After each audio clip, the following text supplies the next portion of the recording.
What's up, Alliance? Here it is, Sunday night. Hopefully everyone had a good weekend and everything like that. Cree, it's good to hear that you're still out there kicking and everything like that. Sorry to hear about the the troubles and busyness. I don't even say troubles, but being busy and hung up with stuff. Hopefully that clears up here, not just for Real World, but in general. Here's hoping for the easy path. So the point of this video was I wanted to kind of let you guys in on the character creation process a bit with Legends. Um, how that all went last night. I did a video, and apparently my mic wasn't hooked up right, and it was like 30 minutes long, and I was like, oh my gosh, nothing recorded. So we're trying to make this one a little bit quicker. Guys said I kind of probably rambled a little bit more than I needed to, which you guys are probably used to at this point. But yeah, like this was kind of filling. I know Sean was asking, like, how he wanted to listen in the character creation process, but that was a private thing. So I got the okay from the DM on what I could talk about. Some of the stuff I won't be able to get into, but most of it, or not most of it, but like some of it I can. And like that was kind of the key thing. So as far as Saiyans go, like there's as far as I can say, like there's a sect of Saiyans that are mystic. That they can access mystical energies, and they have everything that Saiyans do. They have their ki, they have the Saiyan biology, everything like that. But they also have ties to mysticism, which is exactly what I wanted. I was like, what do I need to mix anything for? Like these mystic Saiyans are out there already mysticking it up. There are a bunch of schools of magic to pick from, of magic slash mysticism to pick from. I'm allowed. I was basically given permission to talk about the two that I chose, but to kind of leave out the others. The only thing I'll add in is like there's not. I'm not going to name the school of it, but like one of the schools has like elemental type magic, and I'm just going to use that kind of as an example because it kind of had some context with what I was trying to do. But yeah, like it's pretty easy to assume that elemental magic exists, which is your fire, water, wind, lightning, that kind of stuff. So going into this character, like I wanted a Saiyan who was able to boost themselves mystically, like kind of make themselves move faster and hit harder, but also gain some versatility through mysticism. So I was able to pick two schools. I picked one major and one minor. Like the way DM described mysticism works is like most people get one, some people have one, like one major, one minor, and then it's very rare to like see you have people like 3 or 4, sometimes 5, stuff like that. Like they tend to be older characters, more established characters who have power, gone through the work to power themselves up. But as far as a starting character, like that's pretty much your thing. So I went for the two schools. I went for a major minor kind of thing as opposed to any kind of equal split. I think I went like 66-34 as far as my split went. So the minor one I picked 34% was it's a kind of magic called constitution or body magic.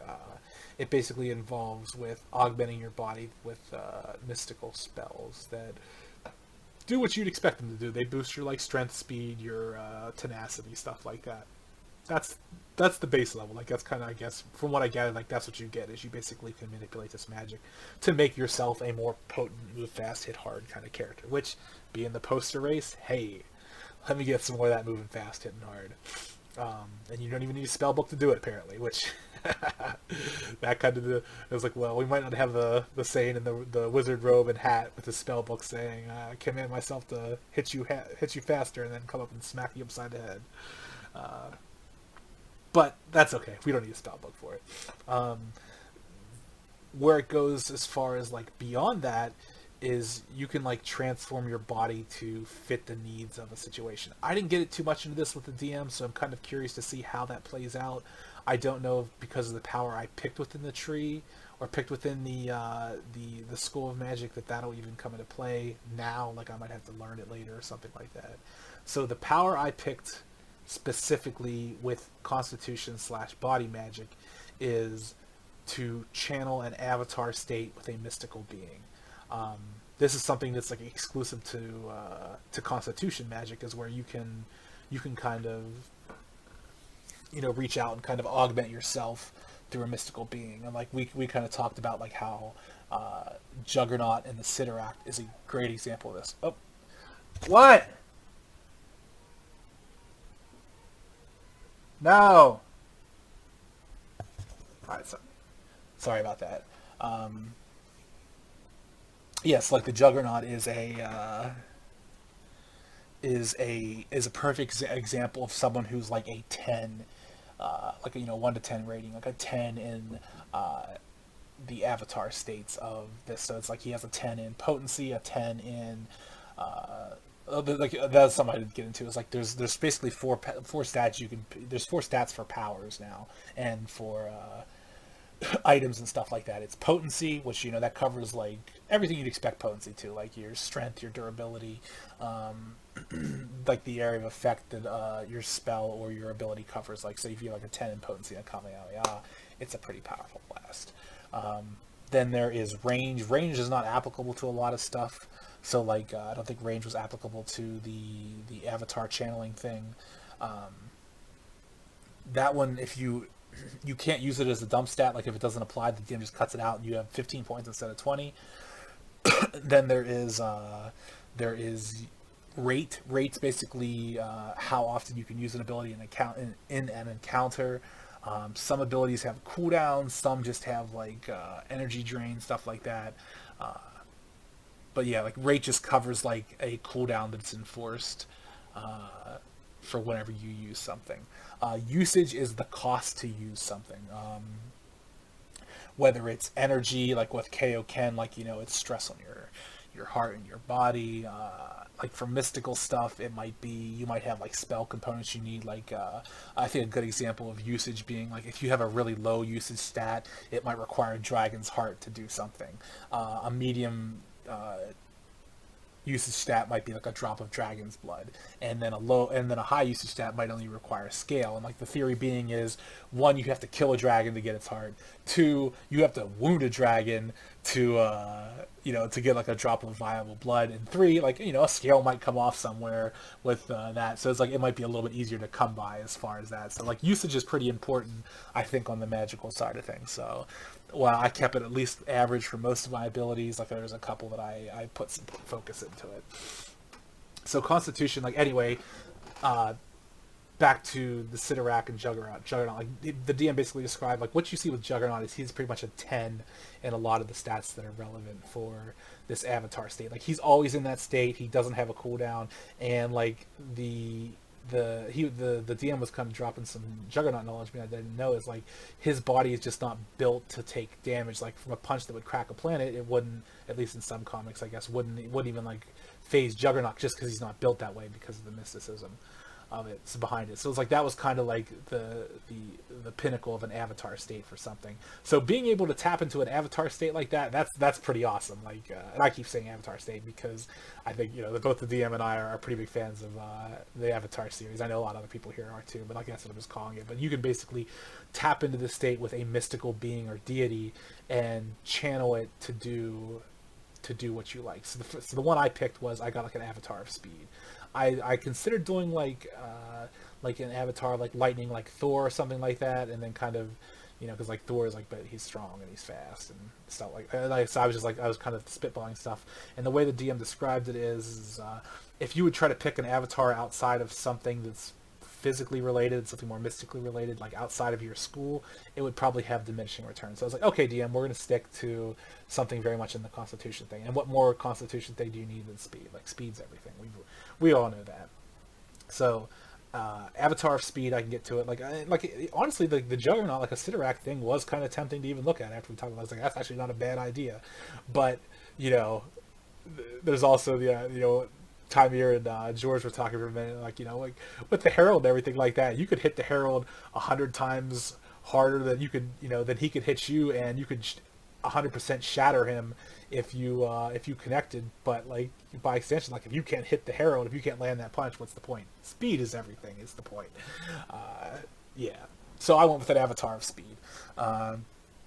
So from what I gathered, as far as the School of Magic goes, there's a lot of like lesser kind of spells that, like you said, boost up your physical attributes. You basically harness mystical energy to do this.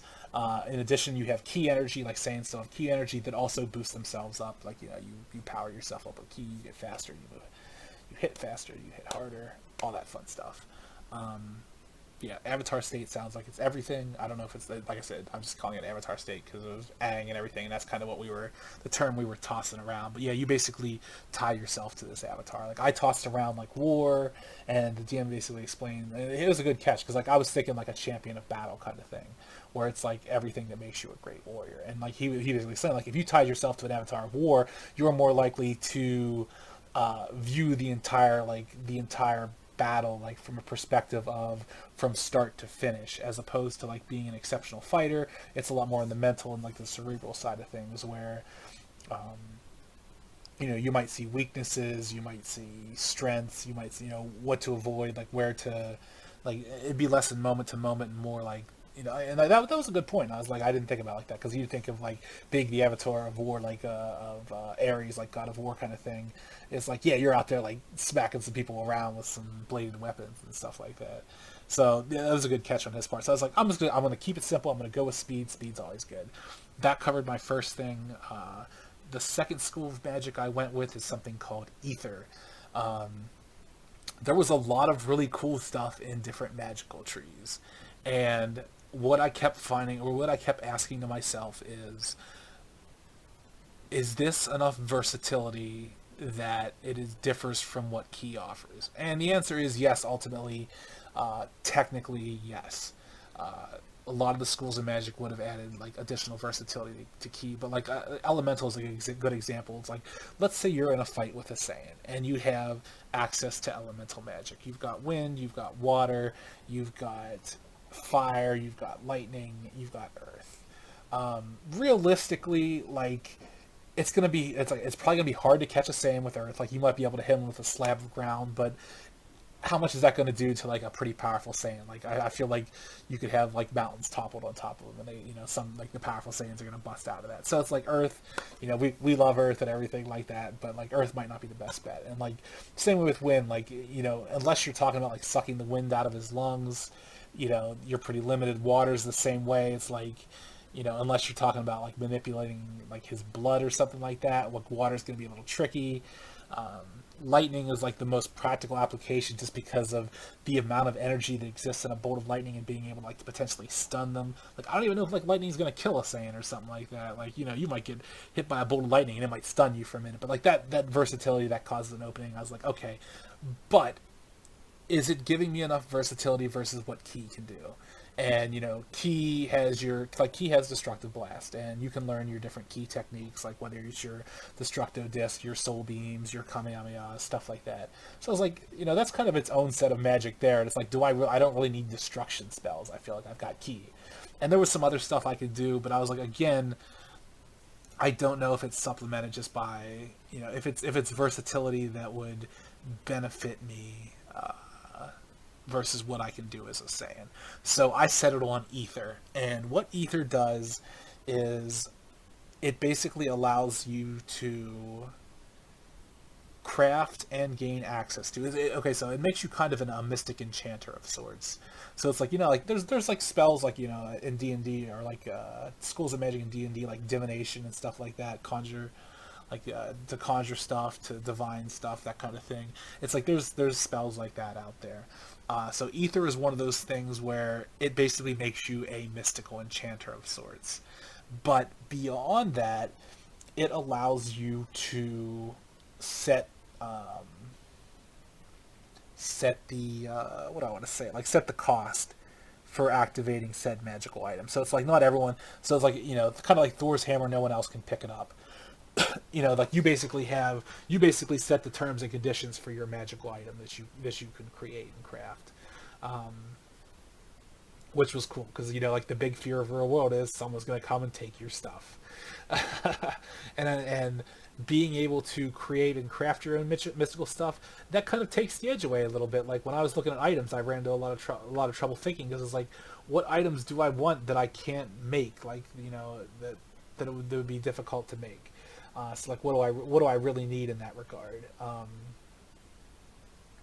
Yeah, so like beyond the mystical crafting, it allows you to set the thing, and as you get better this is where I was kind of sold on it, is as you get better with being an ether magic user, is you can expand the effects of a magical item as well as increase their potency. So the best example I can think of is Thor's magic belt, and it's in the comics. I know it's in Spider-Man Homecoming. They make reference to it.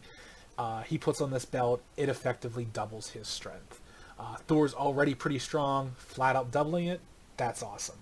Um, so an ether magic user could make the belt, set the thing that says you need to say this code word to activate the belt, and then, so it's like someone else can pick up the belt, put it on, nothing happens. But yeah, you make the belt, you use the belt, and then the ether magic user can also expand the effects of a belt. So it's like, let's say this belt, is gives you like two times your strength. At like higher levels, you can just straight up boost the multiplier. Like, so you might have made this belt that doubles your strength. A high level ether master might put it on, and it might give him 20 times his strength as opposed to just 2.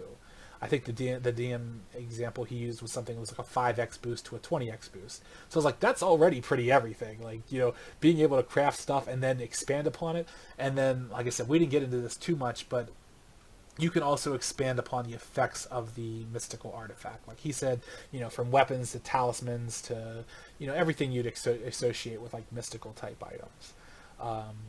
So that was kind of awesome. That kind of gives me a niche within the world where it's like, I'm still a fighter, but like I'm also a salesman kind of thing. Like I can run my own little business, and that kind of goes into some of the later choices I made. So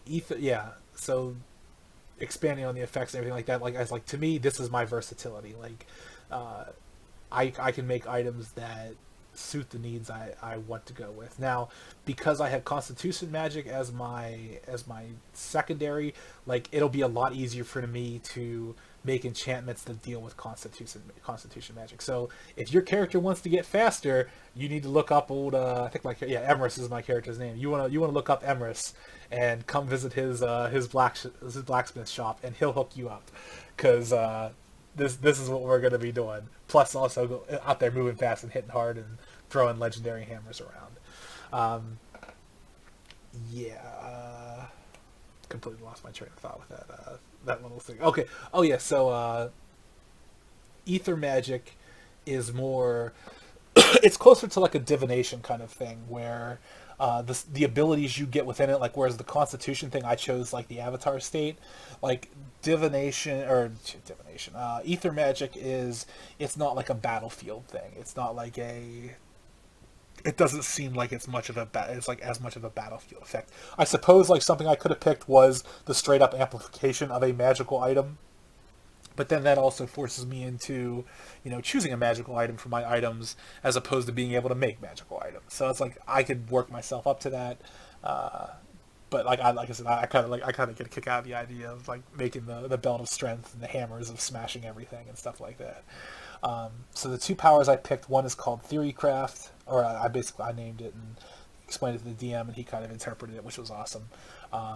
Theorycraft allows me to basically make the mystical connections and ties to enchanting an item. It basically makes me a full-on like weapon enchanter, or not a weapon enchanter, but like an enchanter, like weapons, armor, talisman, stuff like that.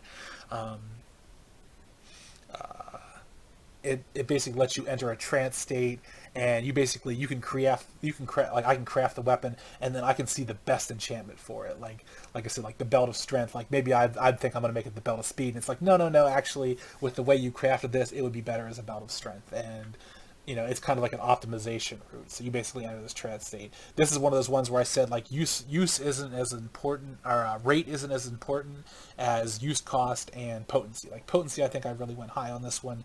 And then I was like, you know what, if I can only do this like once a day or whatever, that's fine. I mean, like I'm not going to be out there crafting left and right. So like there's, I don't mind like a let's say a 4-day cooldown after I use this ability. Because I didn't even treat it like a dump stat. Like I didn't go like a 0 or a 1 or a 2. Like it was still like a 3 or something like that.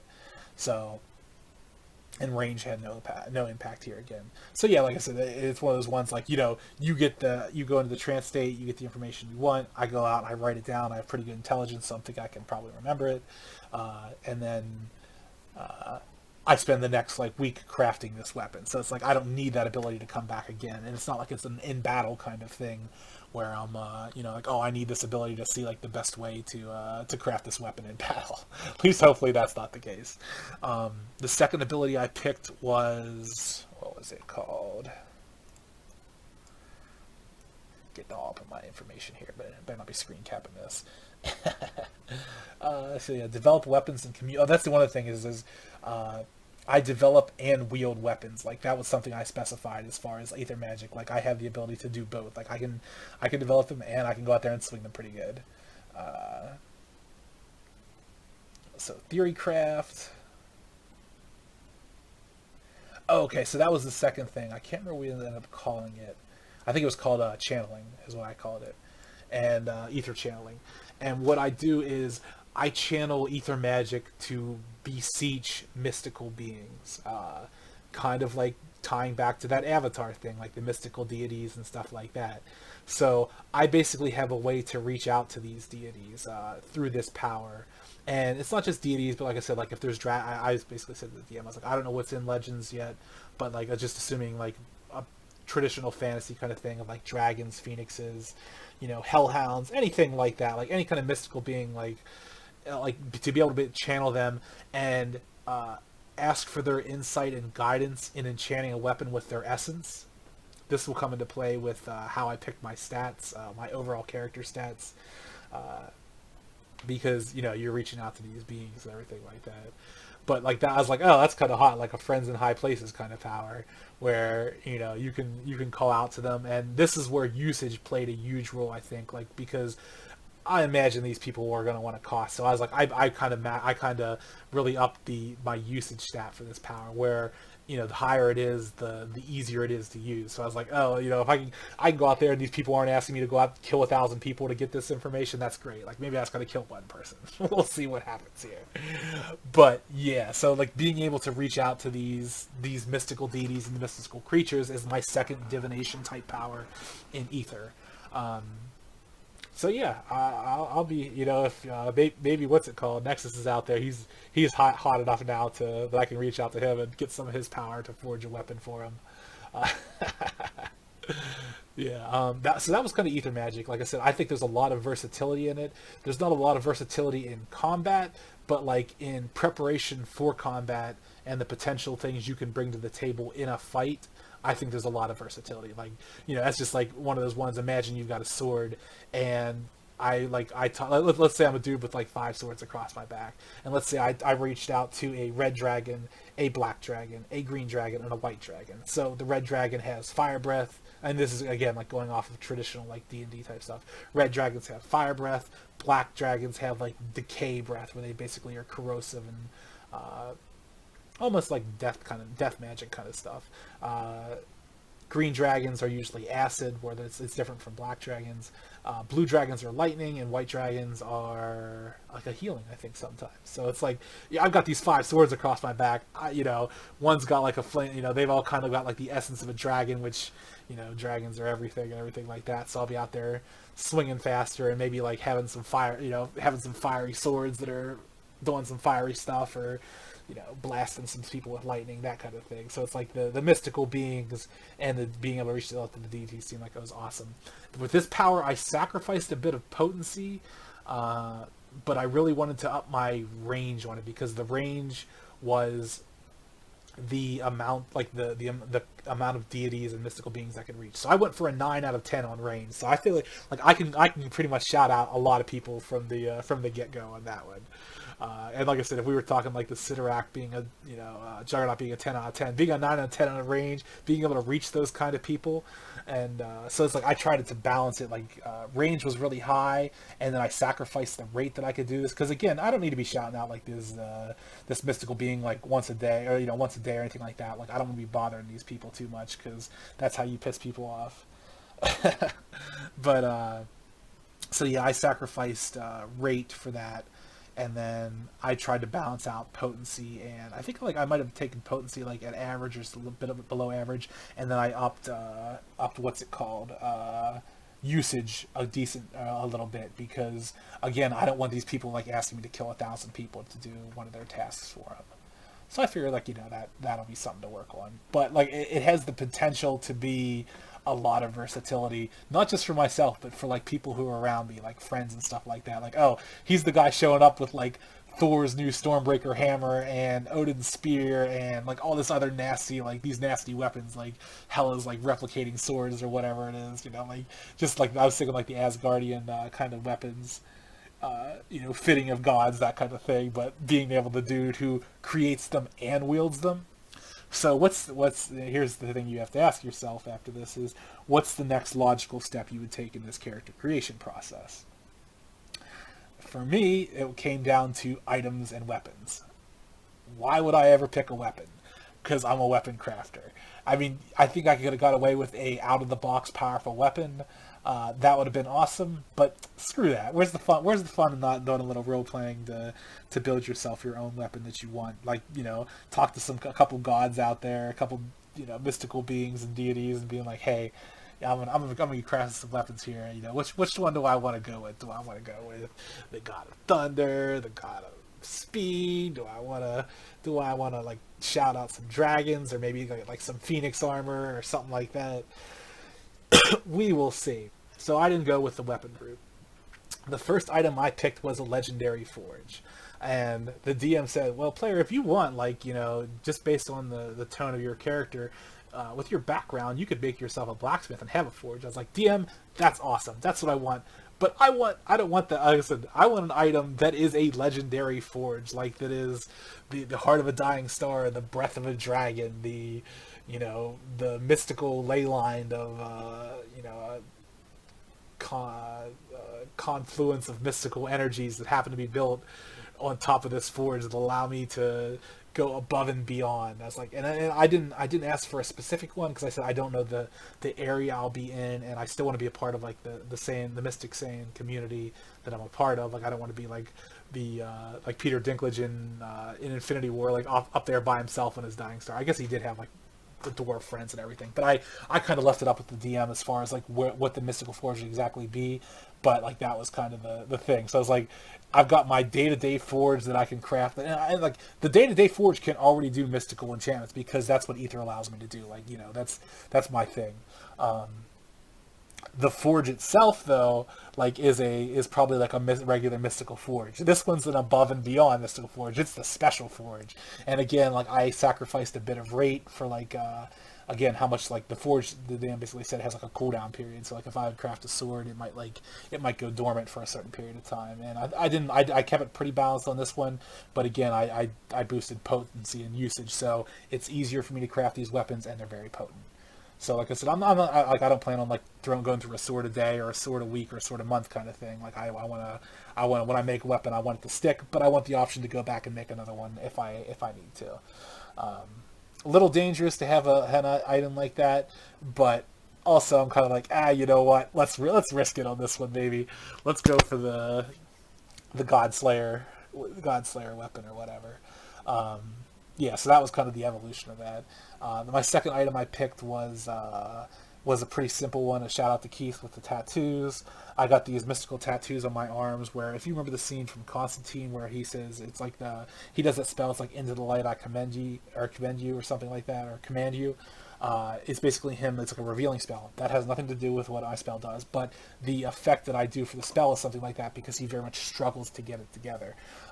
It's basically a mystical boosting of one's key potency, so making your blast more destructive, making you move faster, hit harder through your key and everything like that. Kind of like Kaioken on the mystical side, only it's like there's effort into it, like, so being able to like grit it out kind of thing to do it, like kind of like the Constantine kind of thing. That's the effect. I was like, DM, I could just go for a flat, but like if possible, I'd like a little bit of like difficulty to the power, but at the cost of also boosting its potency. So I got that.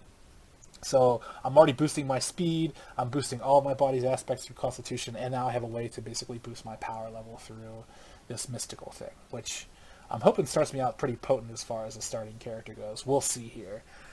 As far as stats go, my physical stats are just around the average mark, just a bit below it. Like nothing's in the bad range. It's not like in the subpar range. It's definitely not in the penalty range, but like I pretty much went pretty balanced on that.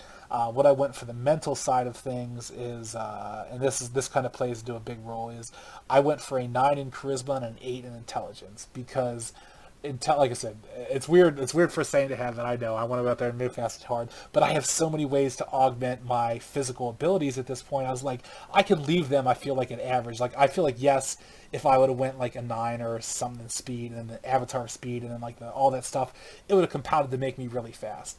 I'm okay with a little work on the physical side because I feel like that's probably I'm a Saiyan. Like I'm out there doing Saiyan things and stuff like that. I can go for a jog and I'll be swinging a hammer all day in the forge to boost that strength up. I'll be forging a mystic enchanting hammer that boosts that works out my strength and speed at the same time. Whenever I'm basically a workout hammer that also helps me forge stuff. But yeah, my mental stats are like the on that side of things. Charisma 9. Why did you go Charisma 9 on Saiyan? What's the Saiyan need Charisma for? I'm out there shouting out divine beings and mystical entities and stuff like that. I want them to approach me like, hey, there's the guy I want to go help. I want to be like the most, you know what I mean? Like it's one of those ones like the way the DM described it. I was like, actually, that would make a lot of sense as far as something to put some stats into because you be this like unlikable jerk out there and you're out there beseeching things who probably don't want to be bothered by you in the first place. I'd rather be like, yo, I got these like fresh baked cookies in your name and this winning smile to go with it. How about you help me out? Oh yeah, sure, we'll help you out, man. You seem like a pretty cool guy. So I was like, I wasn't originally going high in charisma, but after I kind of felt my way through the powers that we did, I was like, yeah, let me get some of that charisma. And I was tempted to go a 10 because like 9 is like gifted genius level and 10 is everything. Like 10 is, I don't even know how to describe it. Like the DM basically went through like for intelligence and like 10 in intelligence is like beyond like multiple PhDs and all this other nutty stuff.